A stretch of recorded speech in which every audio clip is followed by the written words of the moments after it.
ധ്യാനം പരിശീലിക്കുമ്പം തന്നെ കുണ്ടലിനി ശക്തി ഉണരും. കുണ്ടലിനി ശക്തി ഉണർന്നു വരുമ്പം പല രീതിയിലും നമുക്ക് ആത്മീയ യാത്ര തടസ്സപ്പെടാൻ വളരെ സാധ്യതയുണ്ട്.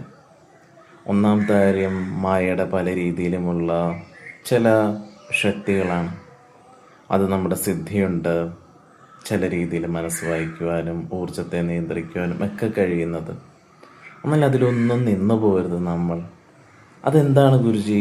ഞാൻ ശങ്കരാചാര്യൻ്റെ അദ്വൈതത്തിലും രമണ മഹർഷിയൊക്കെ പറഞ്ഞല്ലേ, ഞാൻ എന്താണെന്ന് മനസ്സിലാക്കുന്ന സ്വരൂപമാണ്, ശൂന്യമാണ്, ഇതൊക്കെയല്ലേ. അത് എനർജി ഒന്ന് എക്സ്പീരിയൻസ് ചെയ്ത് കഴിയുമ്പോൾ തന്നെ എല്ലാമായി എന്നുള്ള ഒരു തോന്നലിലേക്ക് പലരും പോവാറുണ്ട്. എക്സ്പീരിയൻസ് ഒക്കെ കറക്റ്റ് തന്നെയാണ്. ഒരിക്കലും ഇതൊന്നും നമ്മുടെ ഒരു മാനസികപരമായുള്ളതല്ല. മനസ്സിനും നമ്മുടെ വ്യക്തിബോധത്തിനും നമ്മൾ നിൽക്കുന്ന സമൂഹത്തിൻ്റെയൊക്കെ അറിവിനൊക്കെ ഒത്തിരി ഉപരിയാണ് നിങ്ങൾ നിൽക്കുന്ന തലവും. കുണ്ടലിനി ഉയർന്നാൽ പക്ഷേ നമുക്ക് എത്തിച്ചേരേണ്ട ഒത്തിരിയും വലിയ തിരിച്ചറിവുണ്ട്, ധാരണയുണ്ട്.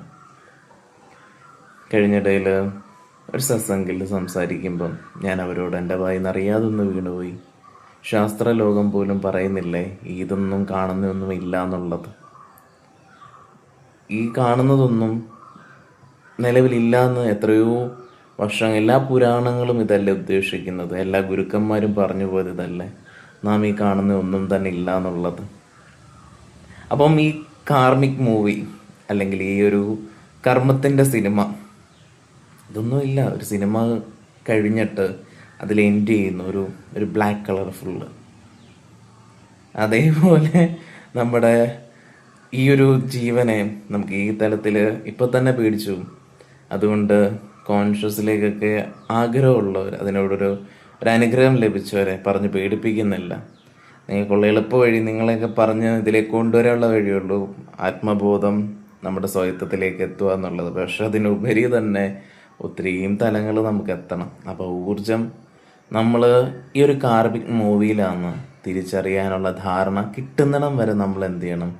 സിദ്ധികളിലോ എവിടെയും തടസ്സപ്പെടരുത്. അങ്ങേയറ്റം രീതിയിൽ വാശിയോടെ അത്രയും വൈരാഗ്യത്തോടുകൂടി സാധന ചെയ്ത് അവിടെ എത്തണം. ഗുരുകൃപ മുറുകെ പിടിക്കുക. അതുകൊണ്ട് അതിൽ മാത്രമേ എത്തിച്ചേരാൻ സാധിക്കുള്ളൂ. നമസ്കാരം.